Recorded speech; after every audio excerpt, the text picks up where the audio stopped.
Bonjour à toutes, bonjour à tous, bienvenue à l'Arfis pour cette une deuxième émission qui sera consacrée à l'e-sport. Mais alors, qu'est-ce que cela vous évoque, l'e-sport? De quoi s'agit-il? J'imagine que si je vous pose cette question, vous ne serez pas très nombreux à pouvoir me répondre. Et nous allons tenter de remédier à cela grâce à cette émission que nous avons intitulée Press Start. Elle débute tout de suite.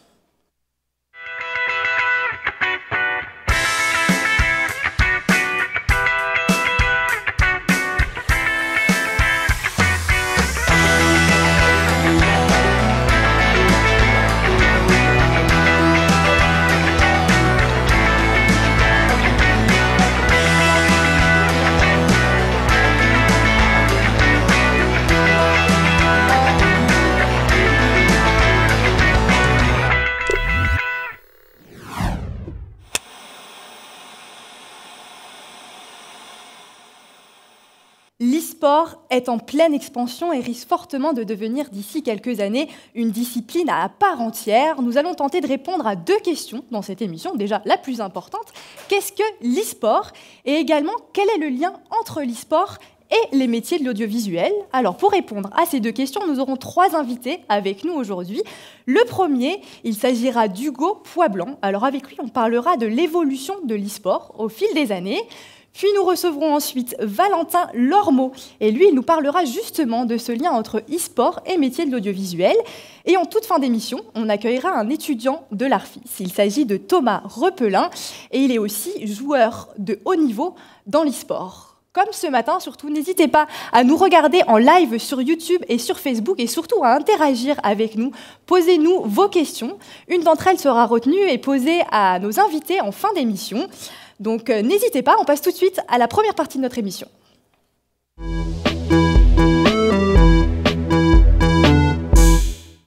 Alors nous allons accueillir notre premier invité. Il est bénévole au pôle communication au sein de l'association Lyon e-sport. Alors Lyon e-sport, il nous en parlera beaucoup. C'est un événement emblématique dans le jeu vidéo. Merci d'accueillir Hugo Poisblanc. Merci.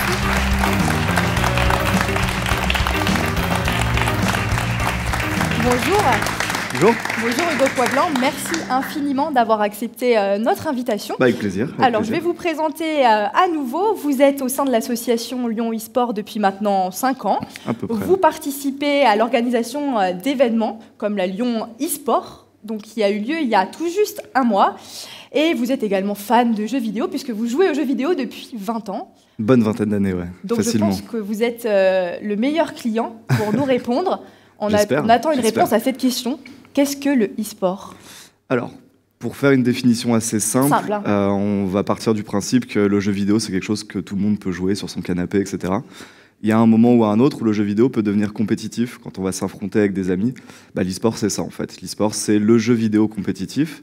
Et après, il peut s'exercer de plein de manières différentes. Est-ce que quand on joue avec son ami sur le canapé et qu'on essaye de le battre, on peut parler d'e-sport? Pourquoi pas? C'est plutôt la dimension, on va dire, un peu sportive du jeu vidéo, où on va avoir des joueurs qui vont s'affronter en ligne, parfois en équipe, parfois seuls. Et voilà, c'est tout cet écosystème autour du jeu vidéo compétitif, en fait, l'e-sport. Et quand est-ce que cette folie, ce phénomène mondial a démarré? Ça fait c'est ça, fin des années 90, ouais, ça existe depuis un bon moment. On est quand même sur quelque chose qui a été démocratisé en fait à partir du moment où on pouvait connecter des ordinateurs ensemble. Donc les joueurs jouaient par exemple dans des garages ou dans des salles des fêtes ou ce genre de choses. Et petit à petit, ça a évolué, ça s'est professionnalisé si on peut dire, tout simplement parce qu'en fait les plateformes de diffusion ont commencé à permettre de diffuser les compétitions. Avant, c'était bien, il y avait le joueur qui était le meilleur joueur de sa salle des fêtes. Sauf que maintenant, il peut être diffusé sur YouTube. C'était déjà quelque chose. Mais aujourd'hui, maintenant, on peut diffuser ça sur YouTube ou sur Twitch, qui est une plateforme de diffusion qui est apparue à peu près en 2014. Et du coup, maintenant, on peut diffuser les finales des compétitions. Donc, on fait de l'audience, etc. Et ça, maintenant, ça fait en sorte que c'est de plus en plus connu et de plus en plus suivi aussi, quoi. Mais comment ça fonctionne exactement, alors, les compétitions d'e-sport? C'est comme un match de football? Alors oui, il y a des règles, hein, c'est un jeu, donc à la base, c'est un jeu. Après, il y a des règles, parfois c'est en équipe, parfois c'est seul. L'objectif, c'est d'être meilleur que son adversaire et d'aller le battre. Peu importe le type de jeu, peu importe le type de support, ça peut être sur PC, sur console, sur mobile. Et à partir de ce moment-là, après... c'est que le meilleur gagne en fait. Et donc du coup, il y en a certains qui s'affrontent que sur Internet, donc online, ou alors certains au sein d'événements, ce qu'on va appeler des compétitions offline. Et c'est par exemple ce qu'on fait au sein de l'association Lyon eSport, où on organise une compétition qui est 100% offline. Offline, ouais. D'accord. Et après, on peut aller donc à l'Altony Garnier, on peut aller... Ouais, voilà, très bon. On peut se retrouver dans des salles des fêtes. Il y a des petits événements, il y en a des un peu plus gros. Ça dépend un peu de l'envergure et aussi de l'historique qu'ils ont. Et certains sont des événements au niveau mondial avec des très grandes scènes, etc. Ça a surtout démarré en Corée, c'est ça? Ouais, c'est surtout eux qui l'ont démocratisé dans le sens où ils ont très vite pris ce créneau-là parce qu'en Corée, c'est très démocratisé le jeu vidéo. Ouais. Et du coup, on s'est retrouvé avec quelque chose d'assez... ça a vite pris le dessus, en fait. Et aujourd'hui, un samedi après-midi, par exemple, ou un samedi soir en prime time, vous allez avoir des compétitions de jeux vidéo et vous n'allez pas avoir des compétitions de foot ou ce genre de choses, quoi. D'accord. Et en France, on en est où? Alors en France, ça commence petit à petit. Vous allez avoir beaucoup d'événements, comme par exemple celui de la Lyon eSport, qui réunissent un peu la communauté. Il va y en avoir à peu près 3 ou 4 par an. Et ensuite, vous avez à la télé, c'est un peu plus frileux. Il y a quelques chaînes de télé qui ont essayé petit à petit de faire des choses, mais ça reste quand même assez frileux. Et on espère que ça va évoluer parce que nous aujourd'hui, on se débrouille avec Internet, mais l'idée, la télé a quand même ce facteur grand public que nous on essaye d'obtenir au fur et à mesure, et on espère que ça va arriver, quoi. On a beaucoup de joueurs professionnels en France? Je dirais qu'on en a à peu près une centaine qui vont être des joueurs qui vont être rémunérés, qui vont vraiment en vivre, qui sont généralement au sein d'équipes qui sont sponsorisées. Donc du coup, ces équipes vont, en affichant les sponsors sur les maillots, ce genre de choses, vont pouvoir rémunérer ensuite les joueurs pour leur performance. Les récompenses qu'ils gagnent dans les compétitions leur appartiennent. Généralement, les équipes ne prennent pas de part sur ces parties-là parce que c'est vraiment de la performance pure. Donc on peut voir un peu ça comme une prime ou ce genre de choses. Et c'est-à-dire, il y a beaucoup d'argent en jeu et ces joueurs professionnels, ils gagnent quoi? Encore une fois, ça dépend des niveaux de compétition, mais vous allez avoir effectivement certaines compétitions qui vont permettre de gagner quelques goodies, des casques, des claviers, des souris, ce genre de choses. Là, au départ, et puis... Ça reste, c'était beaucoup le modèle d'avant, le modèle qu'on va dire amateur. Maintenant, les compétitions se professionnalisent effectivement et on va avoir parfois plusieurs dizaines de milliers d'euros à remporter. Comme c'était le cas sur la Lyon eSport, on avait 55 000 euros au total entre 3 tournois. D'accord, ça c'est incroyable. Et donc vous organisez la Lyon eSport, donc c'est un des événements les plus populaires en France. Il y a eu la 12e édition le mois dernier. Est-ce qu'il y a eu une évolution particulière? Alors j'imagine en termes de nombre de joueurs, mais aussi du coup de spectateurs. Oui, bien sûr. En fait, faut comprendre qu'à la base, c'était une compétition dont on parlait au début, donc un peu dans une salle des fêtes. Ça se faisait plutôt dans les salles de classe, où on réunissait des passionnés d'un jeu et on les faisait tous jouer à un moment ou à un autre autour d'une compétition pour savoir quel allait être le meilleur joueur en fait, sur ce jeu-là en France ou du moins localement. Et petit à petit, ça a évolué. Après, on a pu commencer à avoir justement la possibilité de diffuser les parties. Donc, on a créé des petites scènes avec des commentateurs qui commentaient les parties pour ceux qui ne pouvaient pas se déplacer. Comme les commentateurs de foot. Exactement. Suite à ça, une fois que cette base-là a été faite, on est parti plutôt sur une évolution basée sur les scènes. Vraiment sur créer vraiment une grosse scène, une scénographie sur laquelle les joueurs maintenant allaient jouer. Avant, on ne faisait que rediffuser ce qui se passait sur leur point de vue. Maintenant, on les fait jouer sur scène et les commentateurs sont au milieu de tout ça. Et maintenant, on sent que l'évolution, elle va vraiment vers l'audiovisuel pur. Où, maintenant qu'on a des très jolies scènes, il faut savoir les capter, il faut savoir les rediffuser. On a besoin de caméra, on a besoin de voilà, exactement. Donc du coup, tout ça a évolué au fur et à mesure des éditions, avec toujours comme base le joueur et le tournoi. Et maintenant, on se retrouve sur un événement qui ramène énormément de monde. Ouais. Si vous aviez une qualité à donner pour un bon joueur d'e-sport, c'est quoi la qualité qu'il faut avoir? La persévérance, ouais, clairement. Clairement, il faut qu'il puisse se dire je vais peut-être jouer 12 heures par jour et espérer être recruté, sachant que sur 100 joueurs, il y en a un qui est repéré, pas plus. Donc au final, c'est comme le sport traditionnel au final, où on peut être le meilleur joueur de son quartier, puis de son club, puis de sa ville, etc.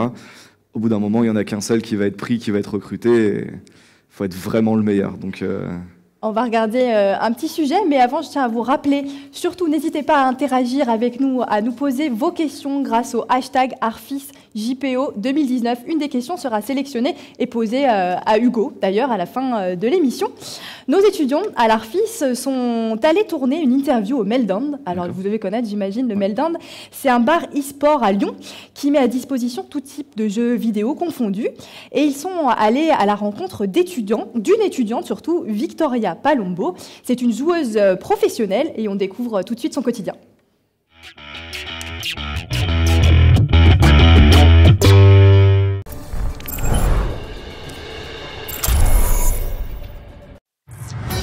Traveling to Mumbai. Prepare your defenses. Attackers incoming.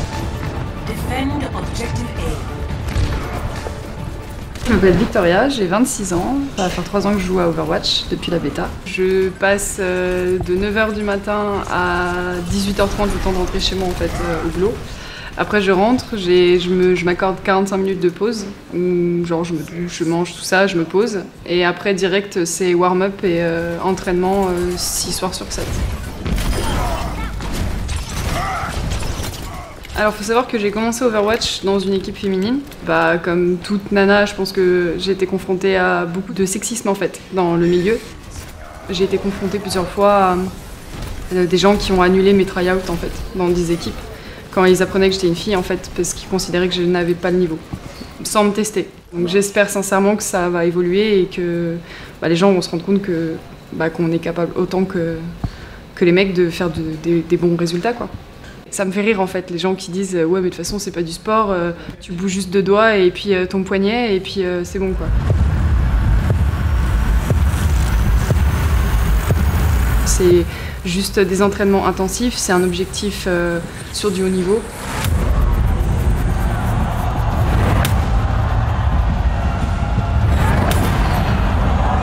C'est de l'investissement, c'est des sacrifices à faire.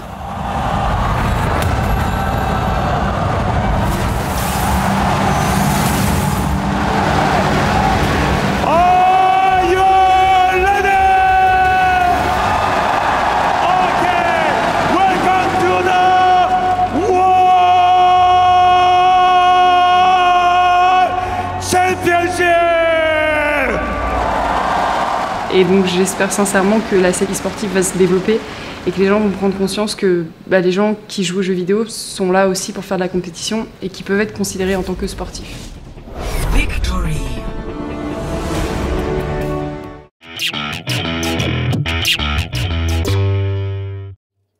Alors on est toujours avec Hugo sur le plateau. C'est impressionnant ces images. Moi je m'en remets pas. Ça fait plusieurs fois que je vois le sujet et je me dis incroyable. J'ai envie de revenir sur 2 choses que nous dit Victoria.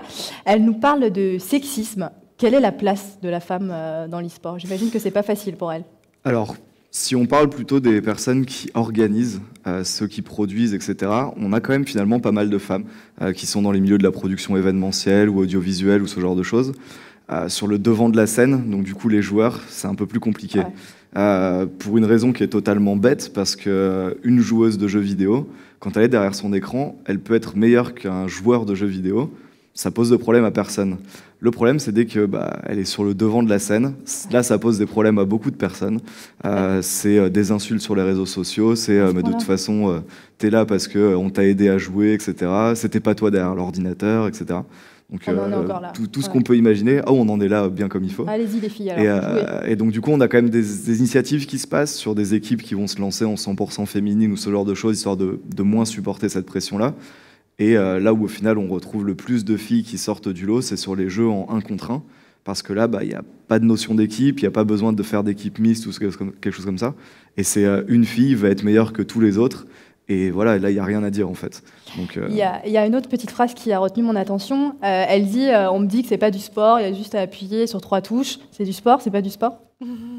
En termes de performance, en termes d'entraînement, tout ça, c'est du sport, clairement. Ça, c'est, le sport, les échecs, par exemple, sont considérés comme du sport, bien officiellement. Sûr. Donc, si les compétitions de jeux vidéo ne le sont pas, c'est qu'il y a un souci.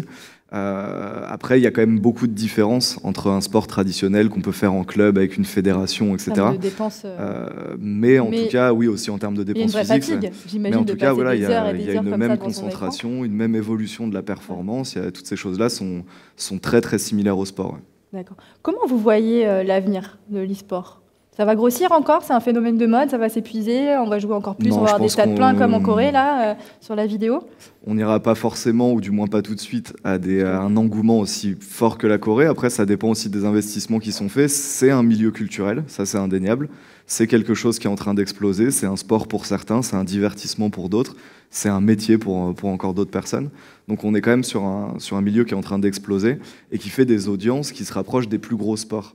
Donc à partir de ce moment-là, le curling fait beaucoup moins d'audience, par exemple, que les compétitions d'e-sport. Donc à partir de ce moment-là, les marques continuent à s'y intéresser. Bien sûr.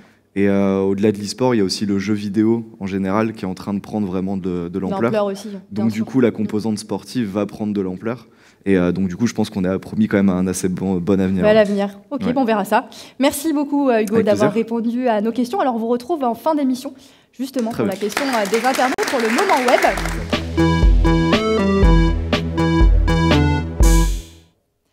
Au fil des années, des événements e-sportifs de plus en plus ambitieux voient le jour. La captation audiovisuelle se renouvelle peu à peu en se tournant vers la diffusion en direct sur le net, qu'on appelle aussi streaming.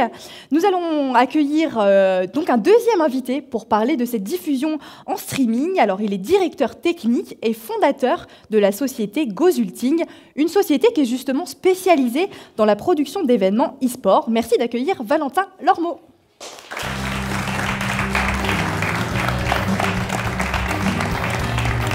Bonjour Valentin. Merci beaucoup d'être là avec nous aujourd'hui pour parler d'e-sport. On y voit déjà plus clair. On va continuer de s'éclairer avec vous, mais on a déjà défriché quand même pas mal. Donc vous êtes fondateur de la société Gozulting. Voilà. Qu'est-ce que c'est comme société? Alors dites-nous un petit peu plus. Tout simplement, nous sommes une boîte de production audiovisuelle comme on en trouve des centaines en France. Sauf que nous, effectivement, on se spécialise essentiellement dans les jeux vidéo et particulièrement dans la production d'événements e-sport. Dans la captation, mais également la production de l'événement en lui-même.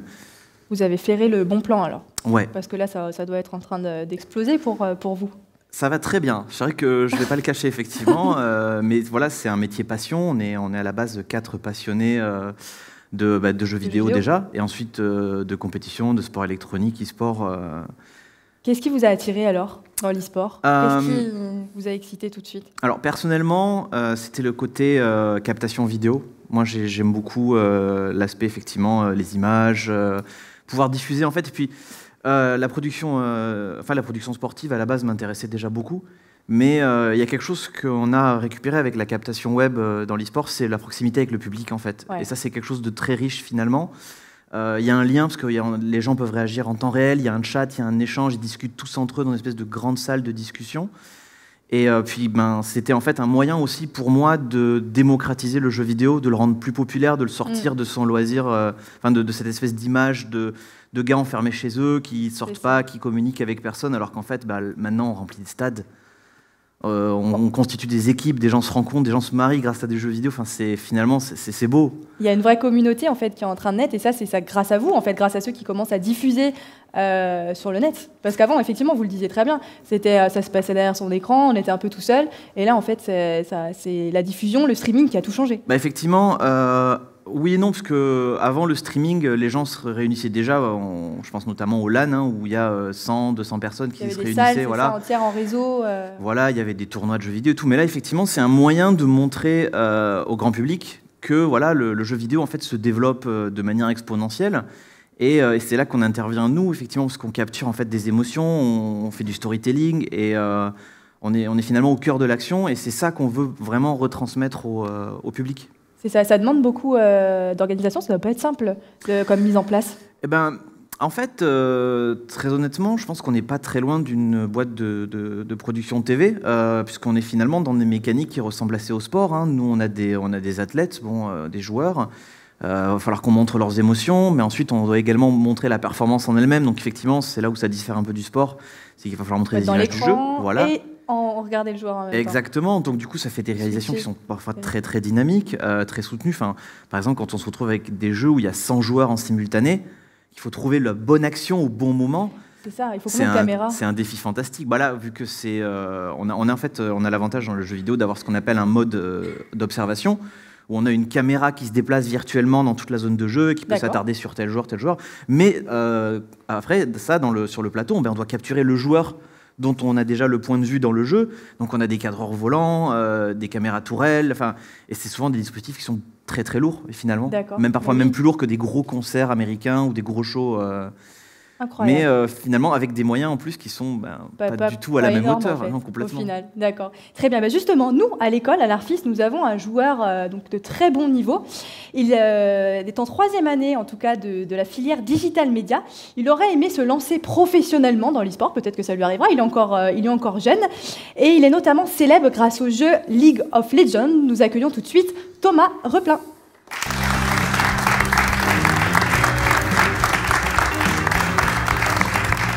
Bonjour Thomas, bonjour champion alors, comme ça qu'il faut t'appeler, champion? Non, ça pas encore. Pas encore. Pas encore, alors ça fait 3 ans que tu participes à des compétitions e-sport, Yes.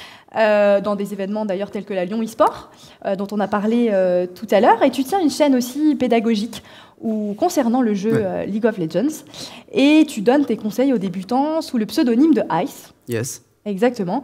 Qu'est-ce qui t'a amené à tout ça? Quel a été ton parcours pour en arriver là? Ça a été mon parcours. Disons que j'ai beaucoup regardé de streams, de compétitions, ça me plaisait. J'aime bien me confronter aux autres joueurs.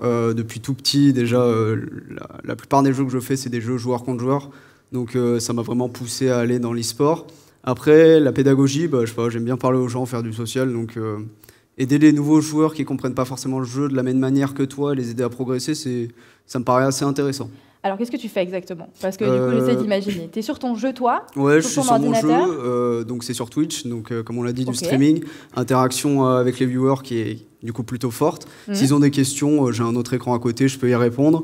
Et disons que quand je joue, j'essaie d'expliquer pourquoi je fais telle ou telle chose pour que la personne comprenne et puisse réappliquer ça dans ses parties en fait. Voilà. D'accord. Et toi, tu aimerais être professionnel? C'est possible? Oui, disons que c'est très compliqué. C'est pas sur ce genre de jeu en fait, c'est pas tant le niveau qui importe, c'est trouver une équipe qui est stable parce qu'on va dire que ça disbande beaucoup en semi-pro.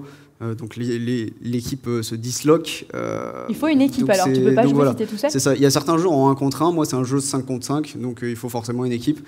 Après, donc oui, j'aimerais bien en vivre. Après, si c'est pas possible, pourquoi pas essayer de faire du streaming plus professionnellement ou alors bosser dans le jeu vidéo. Toutes les possibilités sont... Tu passes combien d'heures par jour? Par jour. Par nuit, peut-être? Par jour, 27 heures par jour. Non, là c'est compliqué quand même. J'ai essayé de calculer. Non, ça dépend, j'adapte mon temps de jeu. En fait, je pense que c'est important d'avoir un rythme de vie à côté, de sortir, de ne pas faire que ça, de faire du sport à côté. Donc en fait, ça varie de, je sais pas, 5h à 9h le week-end, en fait, quand j'ai rien à faire.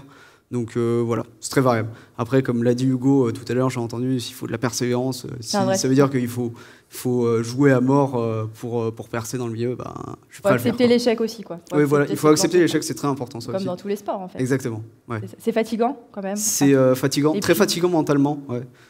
Après, j'ai fait des tournois à Paris, c'est fatigant un peu physiquement aussi, parce qu'il faut se déplacer, tout ça, tu dors pas beaucoup. Mais c'est surtout le mental qui est mis à rude épreuve et disons que voilà, pour faire un contraste avec le sport, en fait le sport, des fois on va te demander beaucoup de capacité physique, là on va te demander de prendre plein de facteurs en même temps en fait, et donc voilà, on peut le voir sur des jeux, sur StarCraft 2 par exemple, il y a des mecs qui sont capables de faire, c'est un jeu en gros en 1 contre 1, et il y a des mecs qui sont capables de faire 700 actions par minute en fait, différentes. Donc on n'a pas le même cerveau. Quand on voit le truc, c'est assez incroyable. Ouais. D'accord, très bien. Toi, tu es en filière Digital Media, donc à côté de cette belle carrière de joueur presque professionnel. Ouais. Pourquoi tu as choisi cette filière? Disons qu'à la base, j'étais en classe préparatoire scientifique, je me faisais tartiner le cerveau pendant 2 ans en fait, et j'en ai eu marre. Et il y a un pote en école d'audiovisuel, il m'a dit vas-y, tente ça. Et j'ai vu qu'il y a l'Arfis qui ouvrait une filière e-sport, streaming, digital media, quoi, tous les nouveaux médias. Je me suis dit génial. Génial, c'est ce que tu fais déjà toi. Faut y aller. Donc voilà, et je me suis dit vas-y, c'est mes centres d'intérêt, let's go. D'accord.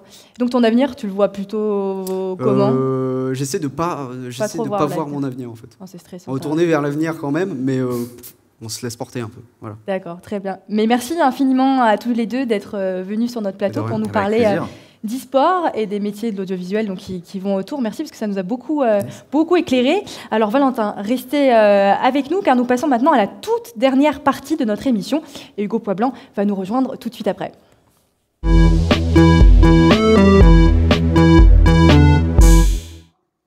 Merci Hugo de nous avoir rejoints à nouveau. Alors il y a une semaine, on a diffusé un petit sondage sur les réseaux sociaux et on a posé une question.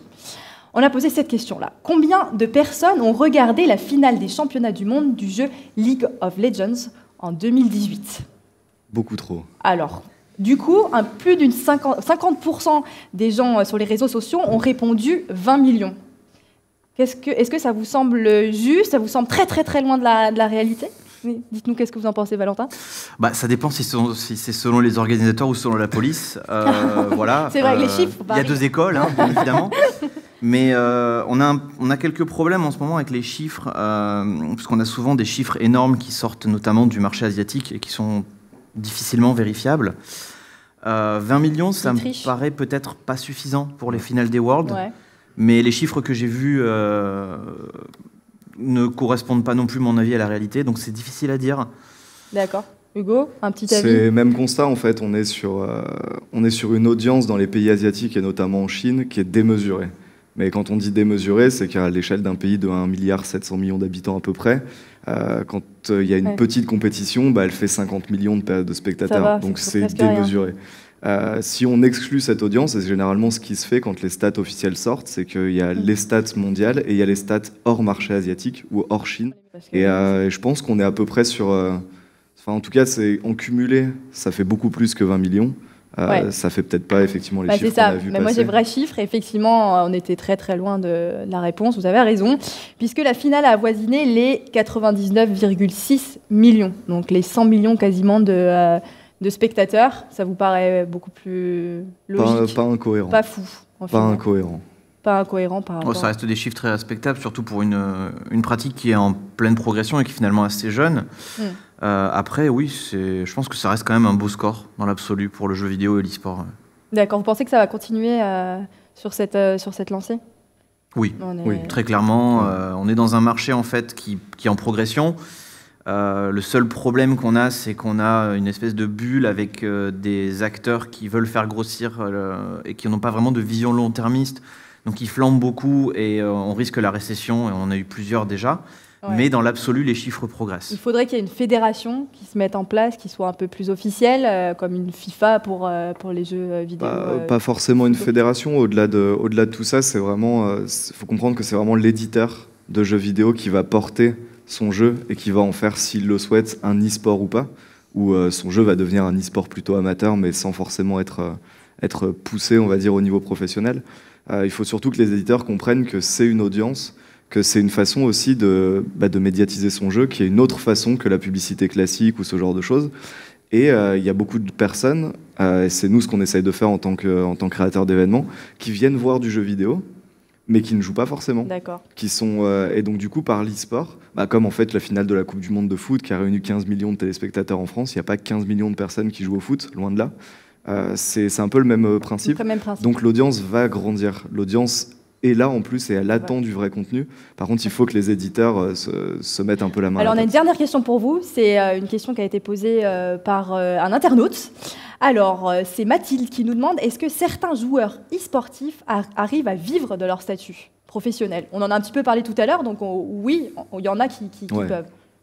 Il y en a qui en vivent même très très bien, puisqu'on a des joueurs du jeu Counter-Strike qui ont des salaires qui vont tourner entre 20 000 et 30 000 euros par mois, par exemple. Ça va, c'est correct. Oui, ça va, je pense qu'on peut mettre un peu de beurre dans les épinards. Hors résultat de compétition.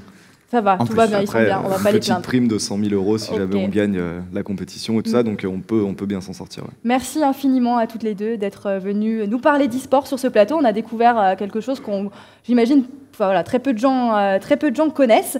Merci aussi du coup à nos invités encore une fois. Merci aux étudiants qui ont préparé cette émission. Merci à nos spectateurs. Et on se retrouve demain matin à 11h30 pour une nouvelle émission. Alors cette fois-ci, ce sera le sujet de la distribution. Je vous souhaite une belle fin de journée. Merci, à demain.